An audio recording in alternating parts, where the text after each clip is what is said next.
एक बार हनुमान जी भगवान राम और माता सीता के साथ पृथ्वी लोक से भ्रमण करते हुए वापस स्वर्ग की ओर जा रहे थे। तभी हनुमान जी का कुछ मीठा खाने का मन हुआ। प्रभु, हम पृथ्वी लोक से गुजर रहे हैं, कुछ मीठा खाने का मन है। अगर आप आज्ञा दें तो क्या मैं कोई मिष्ठान खाकर आ सकता हूँ? तब तक आप और माता सीता कुछ देर उस पेड़ के नीचे विश्राम कर लीजिए, इससे आपकी थकान भी दूर हो जाएगी। ठीक है हनुमान, हम कुछ देर वृक्ष के नीचे विश्राम करते हैं। जाओ, तब तक तुम कोई मिष्ठान खाकर आओ। पुत्र हनुमान, अकेले अकेले मिष्ठान मत खाना, थोड़ा मिष्ठान हमारे लिए भी ले आना। जो आज्ञा माता, मैं अभी गया और अभी आया। भगवान राम और माता सीता पेड़ के नीचे विश्राम करने लगे और हनुमान जी मिठाई ढूंढने के लिए निकल पड़े। हनुमान जी चलते चलते गांव के भीतर पहुंच गए, पर हनुमान जी को देखकर लोग हैरान हो गए और सब बातें करने लगे। लगता है ये व्यक्ति किसी नाटक या रामलीला में हनुमान बना है, तभी ये गांव में हनुमान जी के रूप में घूम रहा है। हाँ, तुम ठीक कह रहे हो भाई, लगता तो ऐसा ही है। लोग बातें करते हुए निकल रहे थे और हनुमान जी मिष्ठान भंडार ढूंढ रहे थे। चलते चलते हनुमान जी एक मिठाई की दुकान पर पहुंचे। मिठाई की दुकान पर तरह तरह के मिष्ठान देखकर हनुमान जी के मुंह में पानी आ गया।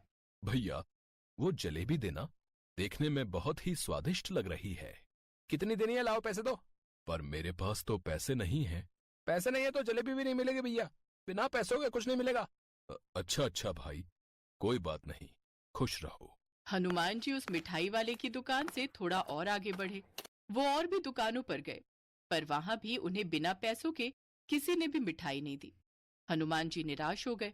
मुझे तो बिना पैसों के कोई भी मिठाई नहीं दे रहा। तभी हनुमान जी की नजर कुछ बच्चों पर पड़ती है। रामू भैया, मेरे बर्फ के गोले के ऊपर मीठा शरबत ज्यादा डालना। रामू भैया, मेरे बर्फ के गोले पर खट्टा मीठा दोनों। ये भी कोई मिठाई लगती है, एक बार जाकर पूछता हूँ। हनुमान जी बर्फ का गोला बनाने वाले रामू के ठेले पर जाते हैं। अरे वाह, आज तो हनुमान जी खुद मेरे ठेले पर आए हैं। ऐसा ही समझ लो भैया जी। वैसे भैया जी, मुझे ये मिठाई खानी है, मेरा मिठाई खाने का बहुत मन है। क्या तुम मुझे ये मिठाई दे सकते हो? मिठाई? हाँ, वैसे ये मिठाई ही समझ लो, इसे बर्फ का गोला कहते हैं। आप खाओगे बर्फ का गोला? बना दूं? मन तो बहुत है ये बर्फ का गोला खाने का, पर मेरे पास पैसे नहीं हैं। कोई बात नहीं भैया जी, आप इसे ऐसे ही ले लो। आप खाओगे तो मुझे लगेगा आज मेरा बनाया हुआ बर्फ का गोला हनुमान जी ने खाया है। मैं अभी आपको बढ़िया सा मीठा मीठा बर्फ का गोला बना कर देता हूँ। हनुमान जी रामू को मुस्कुराते हुए देख रहे थे और रामू बहुत प्रेम के साथ बढ़िया मीठा मीठा रंगों वाला बर्फ का गोला बना रहा था। कुछ देर बाद रामू एक बड़ा सा बर्फ का गोला बनाकर हनुमान जी को देता है। हनुमान जी ने जब वो बर्फ का गोला खाया तो वो बहुत प्रसन्न हुए। ये बर्फ का गोला तो बहुत स्वादिष्ट मिठाई है, मेरा तो मन तृप्त हो गया। भैया जी, क्या आप 2 बर्फ के गोले और बना सकते हो? मुझे अपने साथ आए 2 लोगों को और ये मिठाई खिलानी है। अब हाँ हाँ, क्यों नहीं भैया जी, जरूर। मैं अभी आपको 2 और बर्फ के गोले बनाकर देता हूँ। हनुमान जी देख रहे थे कि रामू को पता था कि उसे उन बर्फ के गोलों के बिल्कुल पैसे नहीं मिलने वाले, फिर भी वह बहुत प्यार के साथ, खूब मेहनत के साथ बर्फ के गोले बना रहा था। जब रामू ने हनुमान जी को 2 बर्फ के गोले और दिए तो हनुमान जी रामू से बोले, रामू, तुम्हारा दिल बहुत बड़ा है, मैं तुम्हें इसके बदले कुछ देना चाहता हूँ। हनुमान जी ने अपनी बंद मुट्ठी खोली तो उसमें सोने के 10 सिक्के थे। ये लो रामू, ये सोने के सिक्के तुम्हारे लिए हैं, ये तुम्हारी मेहनत की कमाई है। रामू हनुमान जी को देखता रहा। हनुमान जी मुस्कुराए और आशीर्वाद देकर वहां से अंतर्ध्यान हो गए। रामू समझ गया कि सचमुच आज साक्षात हनुमान जी उसके ठेले पर बर्फ का गोला खाने आए थे और वह 2 गोले जरूर प्रभु श्री राम और माता सीता के लिए ही ले गए होंगे। हनुमान जी के इस उपहार से रामू अत्यंत खुश हुआ और उसने भविष्य में भी हमेशा दान और सेवा करने का संकल्प लिया। इस प्रकार हनुमान जी ने मिठाई यानी बर्फ का गोला भी खा लिया और चुस्की वाले रामू को उनका आशीर्वाद भी मिल गया, जिससे उसकी जिंदगी बदल गई। हनुमान जी प्रभु श्री राम और माता सीता को भी बर्फ का गोला देते हैं। उन्हें भी बर्फ का गोला बहुत स्वादिष्ट लगता है और उसके पश्चात हनुमान जी माता सीता के साथ पृथ्वीलोक से वापस स्वर्ग लोक को लौट जाते हैं।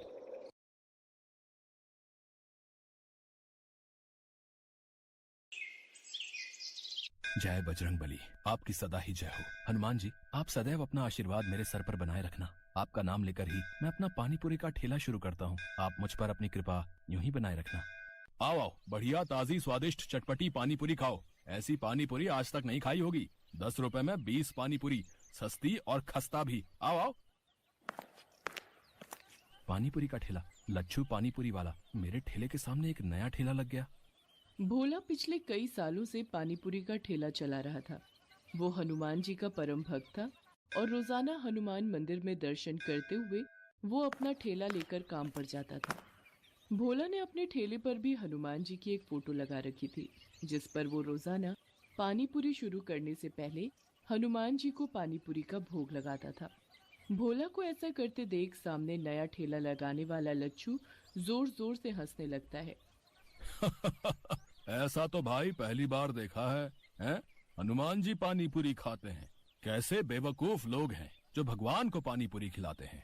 देखो भैया, तुम यहाँ नए आए हो, इसीलिए अपनी हद में रहो। मेरा मजाक उड़ाने की कोई जरूरत नहीं है। अपने काम से काम रखो। मैं तुम्हें कुछ नहीं कह रहा। इसका मतलब ये नहीं कि तुम मुझे कुछ भी बोलते जाओगे। ऐसा है, अब यहाँ मैं आ गया हूँ। अब मेरा पानी पूरी का ठेला ज्यादा चलने वाला है। तुझे तो मैं कुछ ही दिन में यहाँ से तेरे हनुमान जी के साथ गायब कर दूंगा, समझा? लच्छू बदमाश टाइप का आदमी था। उसके कई बदमाश दोस्त थे जो खाली समय में उसके ठेले पर आकर मौज मस्ती करते थे। लच्छू जो पानी पूरी बनाता था उसका तरीका बहुत ही गंदा था। ये बात किसी को भी पता नहीं थी। ये काम वो चोरी छुपे करता था। भोला अपनी पत्नी ममता को इस बारे में बताता रहता था। ममता, तुम नहीं जानती हो, वो नया पानी पूरी वाला लच्छू बहुत ही गंदा इंसान है। वो ग्राहकों को गंदे पानी और पुराने मसालों से बनी पानी पूरी खिलाता है। ये बात कोई ग्राहक नहीं समझता। सबको बस सस्ता दिखता है। इसी वजह से मेरे ठेले पर ग्राहकों का आना बहुत कम हो गया है। सब लच्छू के ठेले पर ही जाते हैं। सुनो जी, बेईमानी की नींव पर खड़ी इमारत की दीवारें बहुत कच्ची होती हैं। देखना, ये लच्छू ज्यादा दिन टिक नहीं पाएगा। और आप तो अपने हनुमान जी पर विश्वास रखते हो ना, तो अपनी सारी चिंता छोड़ दो। भोला हनुमान जी का ध्यान करके सो जाता है। अगले दिन भोला जब अपना ठेला लेकर बाजार पहुंचता है तो उसके ठेले पर कुछ बदमाश आ जाते हैं। ओए, पानी पूरी खिला तो जरा, देखें तेरी पानी पूरी में कितना स्वाद है। जी अभी खिलाता हूँ, ये लीजिए। कल्लू भाई, पानी पूरी में ज्यादा स्वाद नहीं है। थोड़ा तीखा और मिला बे। मेरा दोस्त कई दिनों बाद आया है, इसे जी भर के पानी पूरी खिला। तभी दो आदमी और आ जाते हैं और वो भी उन्हीं दोनों बदमाशों के दोस्त होते हैं। वो भी साथ में पानी पूरी खाने लगते हैं। उनमें से दो लोग भोला के सिर पर मार मार कर बात कर रहे थे। भोला को ये सब पसंद नहीं आ रहा था। अरे आप लोग ये कैसी हरकत कर रहे हैं? खिला तो रहा हूँ, इंसान हूँ, कोई मशीन नहीं। खिलाने में समय तो लगता ही है। अब आप 4, मैं 1 खिलाने वाला। चलो भाई चलते हैं, बस कर बे। अरे अरे, कहाँ जा रहे हो? मेरे पैसे तो दे जाओ। कौन से पैसे? अरे तुम लोगों ने जो पानी पूरी खाई है, मैं उसके पैसे मांग रहा हूँ। हमसे पैसे मांगेगा? जा नहीं देते। बोल क्या कर लेगा? ये क्या बदतमीजी है? तुम तो गुंडागर्दी कर रहे हो। मेरी मेहनत की कमाई है, वो तो तुम्हें देनी ही पड़ेगी। साले, हमसे पैसे मांगता है, अभी तुझे बताते हैं। चारों बदमाश भोला को बुरी तरह पीटने लगते हैं और उसका पानी पूरी का ठेला पूरा तोड़ देते हैं। सामने खड़ा लच्छू पानी पूरी वाला जोर जोर से हंस रहा था। और मारो, आज के बाद इसे पानी पूरी बेचने के लायक ही मत छोड़ना। आसपास से जाते हुए लोग बदमाशों से इतना डर गए थे कि कोई भी भोला की मदद को नहीं आया। बदमाश लच्छू के दोस्त थे। वो जब वहां से चले गए तब एक व्यक्ति ने भोला की मदद की और उसे रिक्शा पर बिठाया। भोला लहूलुहान घर पहुंचा। उसकी हालत देखकर ममता घबरा गई और उसे डॉक्टर के पास ले गई। भोला के हाथ पैरों में बहुत चोट थी। डॉक्टर ने भोला को कुछ दिन आराम के लिए बोल दिया। ममता, ये सब उस बदमाश लच्छू पानी पूरी वाले का ही किया धरा है। हे बजरंग बली, ऐसे पापियों को सजा क्यों नहीं मिलती? अब मैं काम पर कैसे जाऊंगा? भोला अभी ममता से बात कर ही रहा था कि तभी दरवाजे पर दस्तक होती है। कौन है? रुको, आती हूँ। अरे रतन, तू? प्रणाम दीदी, कैसी हो? अरे ये जीजा जी को क्या हुआ? ये चोट? तू आप बैठ, पहले कुछ खा पी ले, फिर सारी बात बताती हूँ। रतन, तुम तो कभी शहर आते नहीं हो, अचानक कैसे आना हुआ? बस जीजा जी, आपसे और दीदी से मिलने का मन था और मुझे शहर में थोड़ा काम भी था। ममता का भाई रतन गांव में रहता है। उसका शहर आना बहुत कम होता है। ममता भोला के साथ हुए हादसे के बारे में रतन को बताती है, जिसे सुनकर रतन गुस्से में आ जाता है। दीदी तुम चिंता मत करो, अब मैं आ गया हूँ। मेरे रहते जीजा जी का काम कोई बंद नहीं कर सकता। कल से मैं पानी पूरी का ठेला लगाऊंगा। देखता हूँ किसमें हिम्मत है जो मुझे वहां से हटा दे। रतन की बात सुनकर ममता और भोला पहले तो थोड़ा घबरा जाते हैं, पर रतन उन्हें समझा देता है। अगले दिन रतन पानीपुरी का ठेला लेकर बाजार पहुंचता है। लच्छू पानीपुरी वाला भोला की जगह रतन को ठेला लगाते देख हैरान रह जाता है। ओहो, तुम कौन हो भाई, जिसमें इतनी हिम्मत आ गई जो मेरे सामने पानीपुरी का ठेला लगा लिया? मेरा नाम रतन है और भोला मेरे जीजा जी हैं। अब से मैं उनकी जगह यहाँ पानीपुरी का ठेला लगाऊंगा। भोला के तो हाथ पैर तुड़वाकर मैंने यहाँ से हटवा दिया, अब तेरा भी यही हाल करवाऊं क्या? है हिम्मत तो मेरे ठेले को हाथ लगा कर दिखा। अभी अपने दोस्तों को फोन करता हूँ। हाँ, रतन ग्राहकों को पानीपुरी खिलाने लगता है। इतनी देर में लच्छू उन्हीं बदमाशों को बुला लेता है। ये रहा भोला का साला रतन, इसे भी इतना मारो कि ये भी खटिया पकड़ ले। अरे मेरे हाथ को क्या हुआ? मेरा हाथ एक जगह पर रुक क्यों गया है? मैं इसे मार क्यों नहीं पा रहा? मेरे साथ भी यही हो रहा है, मेरे भी दोनों पैर जमीन से चिपक गए हैं, मैं तो हिल भी नहीं पा रहा। मेरे जीजा जी को तुम लोगों ने मारा था, अब मेरा ठेला तोड़ने आए हो। अभी तुम्हें सबक सिखाता हूँ, ये लो। रतन उन बदमाशों को ऊपर नीचे घुमाता जाता है।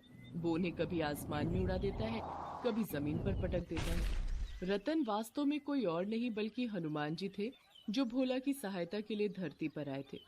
वो तो बदमाशों को सबक सिखाना चाहते थे ताकि वो दोबारा कभी भोला को परेशान न कर सके, और ऐसा ही हुआ।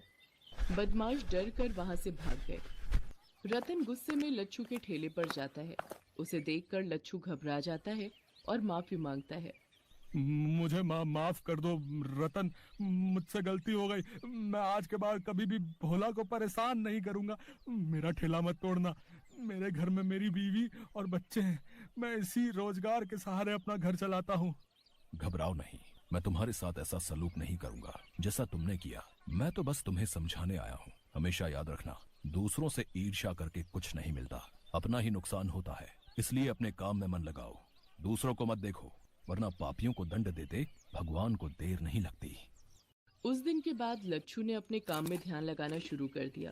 रतन लच्छू के सामने ही ठेले पर पानीपुरी बेचता था। रतन की पानीपुरी लोगों को इतनी स्वादिष्ट लगती थी कि लोगों की भीड़ बढ़ती चली गई। रतन कुछ महीनों तक वहीं रुका। रतन ने काफी पैसे जोड़ लिए थे। वो पैसे उसने भोला के हाथ में दिए। जीजा जी, ये पानीपुरी की कमाई के रुपए हैं। अब आप इन रुपयों से अपनी एक दुकान और मकान खरीद सकते हो। मैं कल सुबह ही गांव वापस चला जाऊंगा।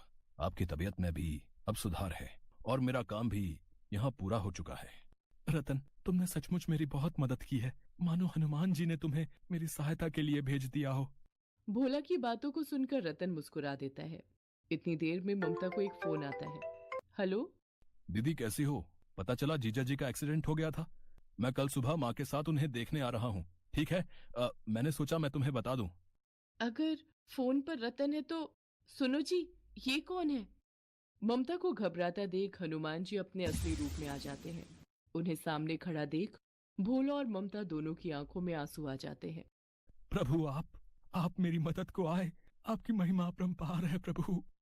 भोला, तुम्हें तो पता ही है, जब भी कोई भक्त सच्चे हृदय से मेरी पूजा और उपासना करता है, मैं उसकी मदद के लिए अवश्य आता हूँ।